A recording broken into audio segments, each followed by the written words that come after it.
everybody. I hope your week is going extremely well for you. I just wanted to continue on with our study over 1 Thessalonians. And so tonight we're going to find our place in chapter 3, verses 1 through 5. So if you have your copy of God's Word, I would encourage you to make your way over to 1 Thessalonians 3, verses 1 through 5. And as we start off this evening, I want you to know that it's one of the, as we're thinking about this book and just the inevitability of what Paul's life is like. I mean, I want you to think about it. I feel like sometimes we can sympathize with him, but other times I feel like he's way out there and we're still in a place of moderation almost. And that, Paul, a lot of people would say his life was pretty, I don't want to say traumatic, but there were a lot of things that happened and occurred through the course of his life. I mean, thinking about being persecuted and beaten and, kicked out of cities. I mean, to know that once friends used to love you and now they're saying, get away from me, I can't stand you. I almost feel like a lot of people, they kind of look at Paul like,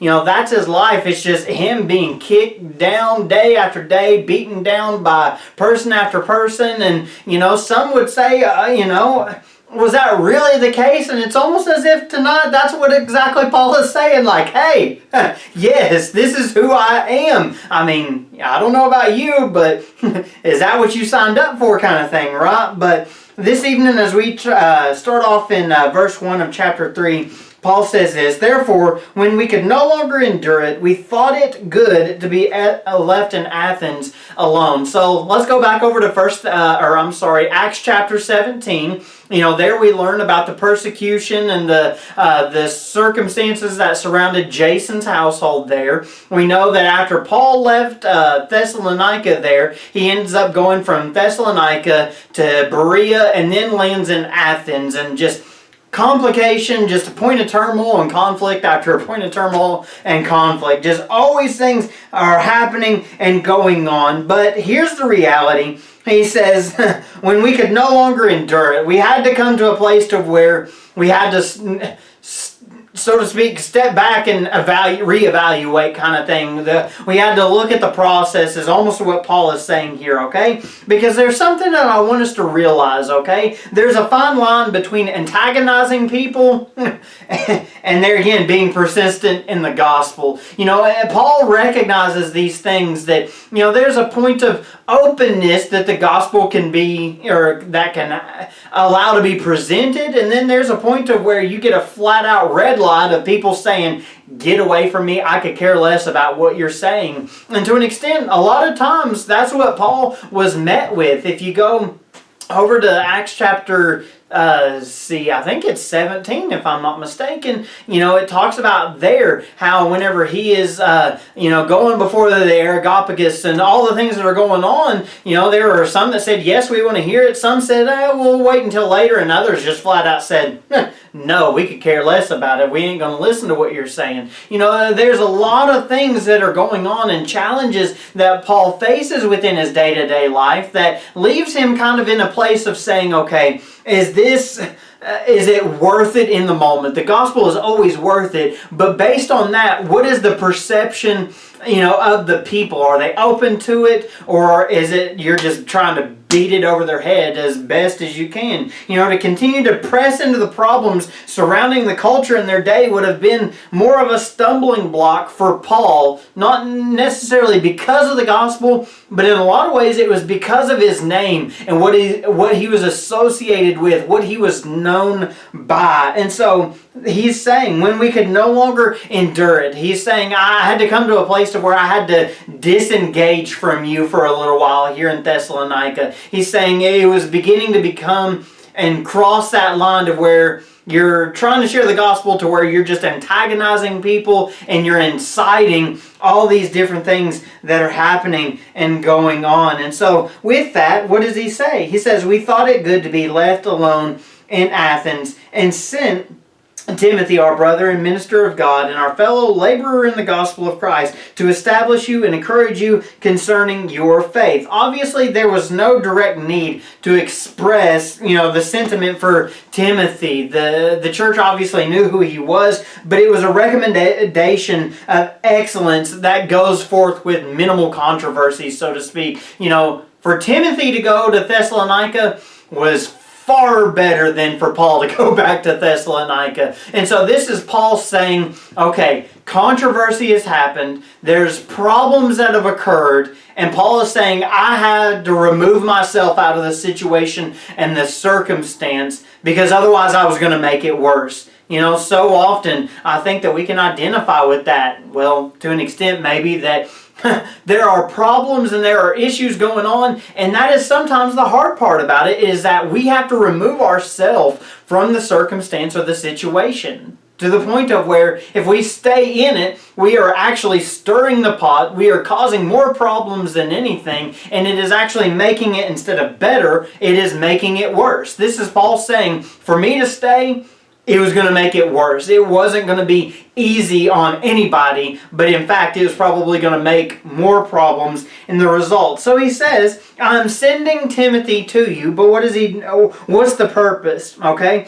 So he says, to establish you and encourage you concerning your faith. Okay? So in the midst of persecution coming into Jason's household, and we're finding all these points of conflict and tension, Paul, all of a sudden, he begins to have this, I don't want to say worry, but there's a concern about what is going on in the background once he leaves and he departs for Berea. And so here, we're learning that whenever they send Timothy, they're sending Timothy for two purposes, so to speak. One, at the end of verse 2 there, is to establish them. That is to keep them grounded in their faith, okay? I mean, what would you do? How would you react? How would you respond? Think about several churches, unfortunately, and I hate this because it's the truth of what we walk through today. How many churches over the years have we seen, shooters come in and we see them take out people and members of the congregation? I mean, all these evil atrocities that have taken place, even pastors that have been killed in the pulpit, for defending the Word of God. There are all kinds of examples throughout church history and throughout even today in our modern culture, to where it would be far too easy that if some kind of atrocity happened or tragic thing took place, to say, no, I'm done. I'm walking away. It's not worth it to follow God. It's not worth it to follow Christ. If God's going to allow these tragedies, then I don't want anything to do with it. It's not that Paul was worried about that, but there was a point of concern saying, okay, for the Thessalonican church, they may have seen so much that it's overwhelmed them. It's causing their faith to be shaken. He talks about that here in a second. But he says, he was sending Timothy to establish you, to keep you grounded in your faith, but as well to encourage you concerning your faith. That it is worth it. Don't just retreat and throw up the white flag and say, okay, we're done, leave us alone, you win. That's what Paul was sending Timothy to do, is to say, guys, these things are going to happen, but you just can't roll over. You can't just take it and say, okay, never mind, I recant what I did and I recant who I used to be. Paul is trying to send Timothy to encourage them in that very way. But, and I love this, in chapter 3 there, verse 3, he says that no one should be shaken by these afflictions, for you yourselves know that we are appointed to this, okay? So, to this extent, Paul didn't want the Thessalonican church, so to speak, to suffer for his obedience to the gospel.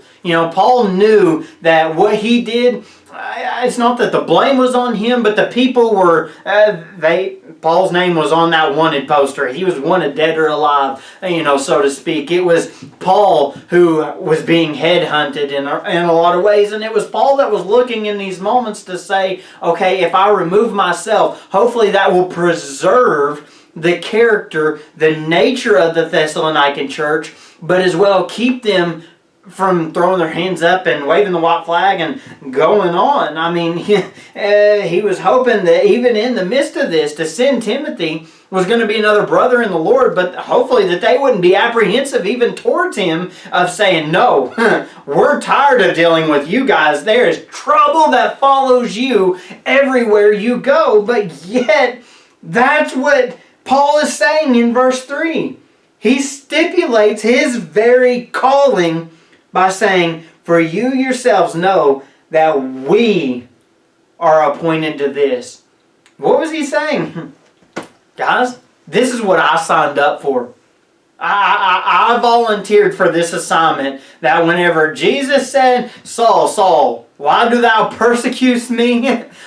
Paul is saying, okay, that's who I used to be. I quit persecuting God, and now I become the one that's being persecuted for God. He's the one that's flipped from one side to the other, but now he's looking at it and saying, I'm good with this. If people want to come after me with pitchforks and knives and stones and everything else, he's saying, I'm okay with that. I'm good with this.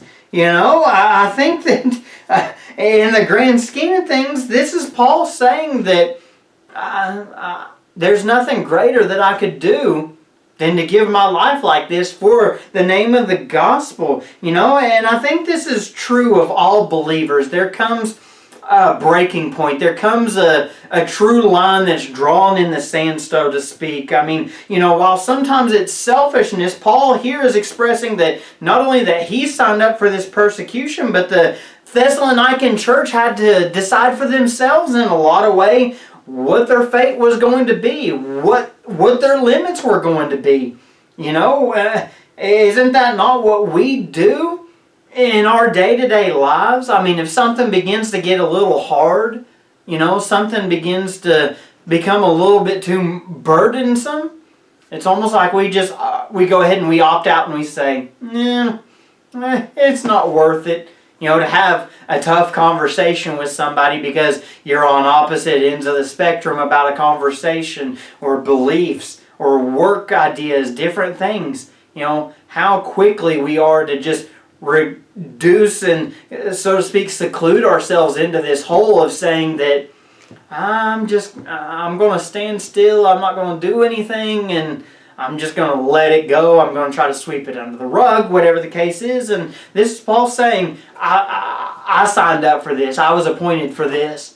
But in a lot of ways, he was also questioning, I shouldn't say questioning, but challenging the church to think, okay, what are you really on board for here? You know, this is what life is going to be like. These are the challenges. These are the hurdles. These are the things we're going to have to overcome in the midst of all that is happening and going on. You know, he was making it clear to them. This is what he had signed up for, but there was that challenge. You know, and he says in verse 4, "For in fact, we told you before, when we were with you, that we would suffer tribulation just as it happened. And you know, for this reason, when I could no longer endure it, I sent to know your faith, lest by some means the tempter had tempted you, and our labor might be in vain." So in verse 4, you know, Paul is making this declaration. You know, we were appointed to this in verse 3, but now in fact in verse 4, he's saying, we told you before we were here with you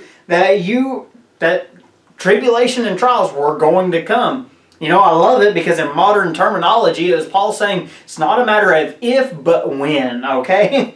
Could you imagine this being your life? It's not a matter of when, if you're going to be persecuted, but when you're going to be persecuted. While we may say, how did they do this? You know, stop and think about that. You know, I think that's the perception for a lot of Christians is we read through the New Testament and we look at Paul and we're like, man, this is crazy. How did Paul live his life like this? And I can't help but to wonder, you know, I wonder to Paul if it was more of a statement of how could we not live our lives like this? I mean, stop and think about that. You know, if we were to have a conversation with Paul and he was to look at us and say, well, yeah, I mean, that was just what we did. That's how the gospel had to go forth. What do you mean you didn't want to be persecuted along with it? Did you think people were just going to go along with what you're saying and pat you on the back and say, yes, sign me up? He's saying there was going to be a few, but there was going to be a bigger majority that was saying, shut up and leave me alone or else I'm going to kill you. I can't help but to wonder those things. There was a book wrote several years ago called St. Paul's or Missionary Methods, St. Paul's or Ours. Basically, begging the question of, are we doing things today our way or God's way? You can't help but to kind of extrapolate all these things and wonder, okay, if I could sit down with Paul right now, what would he say? Casey? You think you're doing the best you can? What are you talking about? At least I can't help but to think that and wonder that. I mean, there again to Paul. The question is, how could you not live like this? What does he tell them? We told you before when we were with you that we would suffer tribulation just as it happened, and He was saying, it came, it happened, it was proved that it was going to take place. Now he's basically deferring the question back of saying, okay, church, what are you going to do with these things? And so whenever he's talking through these things, he said in verse 5, for this reason, when I could no longer endure it. Paul was concerned that the persecution had caused the church to say, I'm out. Deuces, we'll see y'all later. This is not worth it. That was Paul's concern. And so there again, as we're kind of building the exegesis for what is going on here, he's saying, I could no longer endure it. So what does he do? He says, I sent to know your faith. After a few days and, potentially some time had passed, Paul... And I mean, think about his burden for the church whenever he's talking to them or writing to them and he's letting them know, I'm praying for you. Go back to chapter 1, verse 2. We give thanks to God always for you all, making mention of you all in our prayers, remembering without ceasing your work of faith, labor of love, and patience of hope in the Lord Jesus Christ in the sight of our God and Father. I mean, even this is kind of the testing or the trying of that to where he's been ran out because of persecution and the threat of death. And now, after he leaves, they're in Athens after getting kicked out of Berea as well. And now they're sitting in Athens, and what is he doing? Instead of thinking, oh, I wonder what we're going to eat tonight, what is he saying? I wonder how the Thessalonican church is doing. I can't get them off my heart. I cannot get them off my mind. What do we do? I've got to know. Did they pack it up and call it quits and go home? Or are they remaining strong? And so they're talking about it. And obviously Paul is saying, well, guys, I can't go back because I could, but, I'm willing to risk my life for it. But in a lot of ways, he's saying it's not going to be good for the church in general right now because of what he's done, so to speak. And so they say unanimously, hey, Timothy, we're going to send you back because we have to know. Paul's saying, I have to know. Is the Thessalonican church standing strong? Are they doing okay? I mean, there again, even in the midst of where he is being nearly killed and being thrown and snuck out of these cities and these places, I believe it captures the very nature and essence of who Paul is right now. His love and his concern for not himself, but the people he had been ministering to. I mean, that is beautiful. That is deep. Paul was hoping that their faith had increased rather than being extinguished by this persecution. Because what does he say? I sent to know your faith, lest by some means the tempter had tempted you and our labor might be in vain. He knew it was a possibility. Timothy, go check on them. It's either they're in shell shock right now and they're just kind of status quo. Maybe their faith has grown, or they're on the opposite of where Satan he's played those mind games. He's got in, he's weaseled his way in, and he's wreaked havoc. And they packed up and went home. But he talks about this, and our labor might be in vain. He'd spent a lot of time with them, a lot of investing of resources and energy into building them up. But he knew all it took was one little whisper from Satan that could have potentially derailed it all. That's how Satan works. Whenever God is doing something important in your life, you better believe it. That Satan is going to be whispering the exact opposite in your ear. The Bible talks about Psalm 23, and, even as we talk about Jesus as the good shepherd in the book of John, what does it say about the shepherd? The sheep will know the shepherd's voice. I think that there's a lot of times to where, and I hear it every day, I hear it all the time, from people I talk to in the community or wherever I'm at, to where it's just people struggle to hear the voice of God. And why do you think that is? Well, potentially it's because of the fact that we don't spend enough time with God to really allow Him to not only speak to us, but for us to familiarize ourselves with the ways to which He moves within our lives. And then whenever He does try to speak, we come to this place because we're not familiar with it, that we question, well, is this God or is this Satan? I think sometimes we're blinded to those things. But yet this is Paul saying, hopefully that's not the case. Hopefully it's went a different route and they're on fire for God and they're doing something absolutely incredible with it. I think there's a lot of things that we have to really stop and ponder about, even in our own lives as it relates to these moments. Is there more of a continuity that says our lives look like this? Or is it the opposite in that we're looking and we're saying, man, my life looks nothing like that? People definitely, they're not bashing me over the head. They're not criticizing me. You really can't help but to wonder, in our world today, have you taken a stance against abortion? Have you taken a stance against the LGBTQ2 plus whatever community? There again, we're walking through so many things.